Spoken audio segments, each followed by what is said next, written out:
إنه شاي غمدان نحتصيه في كل زمان ومكان. ايش بلاك وقال بربك أيها المتابع الآن، التفت لرئيس دولتك أو ملكك حيث أنت. هل يستطيع أن يقول ما قاله عبد الملك الحوثي بتجرد وبكل موضوعية؟ هل يستطيع محمد بن سلمان أن يهدد كما هدد عبد الملك الحوثي؟ هل يستطيع الرئيس الجزائري، رئيس بلد يعني مشهود له بالثورة الجزائرية العظيمة، هل يستطيع أن يهدد كما هدد عبد الملك الحوثي؟ هل يستطيع عبد الفتاح السيسي أن يقول ربع ما قاله عبد الملك الحوثي؟ هل يستطيع الرئيس التونسي أن يقول عشر ما قاله عبد الملك الحوثي؟ أحتاج إلى 10 دقائق أستريح بها وأريح بها بدني.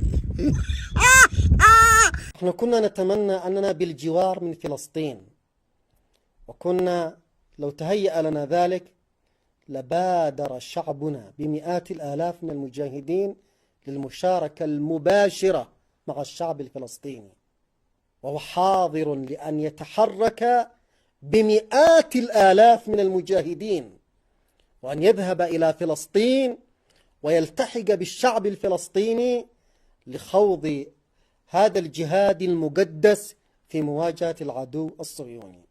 نحن بحاجة إلى طريق. شعبنا مستعد أن يفوج مئات الآلاف من المجاهدين للذهاب إلى فلسطين. عندنا مشكلة في الجغرافيا، عندنا مشكلة في أن يتحرك أعداد كبيرة من أبناء شعبنا للوصول إلى هنا. صباح الخير، مرحبا بكم أيها الأصدقاء. يا للروعة، يا له من صباح جميل.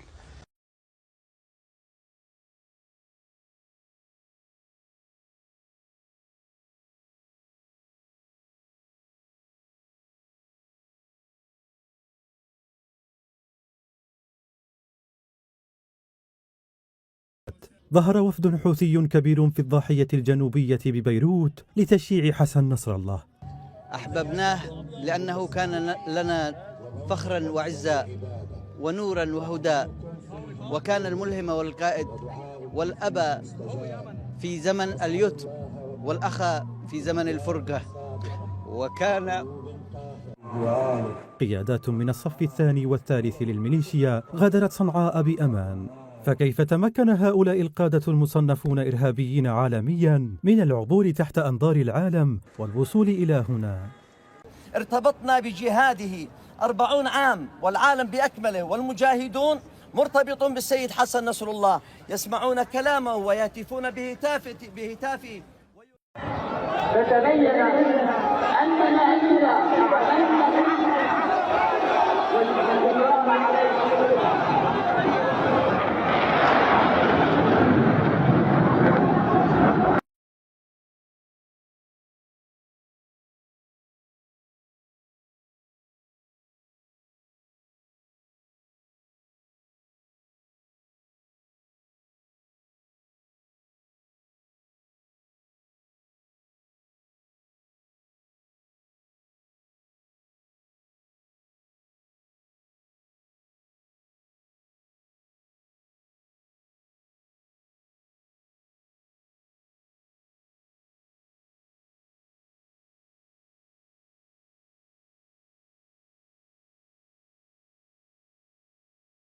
نقرأ على الخارطة التفاعلية معك محمد رمال الانتشار لجيش الاحتلال الإسرائيلي هناك في جنوب لبنان، من أين يرفض الانسحاب تحديدا الآن؟ في الواقع مريم للإطلالة أكثر يعني على المنطقة التي هي منطقة عمليات بطبيعة الحال ولا تزال حتى الساعة متوترة. هذه هي المنطقة المضللة باللون الفاتح، هي منطقة عمليات القرار 1701 منطقة جنوب الليطاني. هذا هو خط الليطاني الممتد من شرق لبنان باتجاه ساحل البحر هنا إلى الشمال من مدينة صور. بطبيعة الحال هذه المنطقة ليست محتلة، لم تصل إسرائيل إلى معظم هذه المناطق، لكنها المنطقة التي سيجري فيها تطبيق القرار 1701 وبالتالي انسحاب مقاتلي حزب الله إلى خارج هذه المنطقة.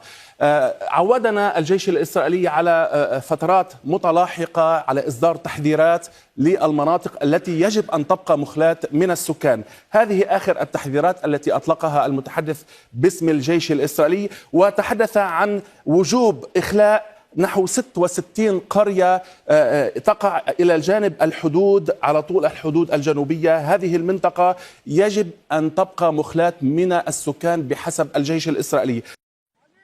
صباح الخير ومساء الخير يا للروعة.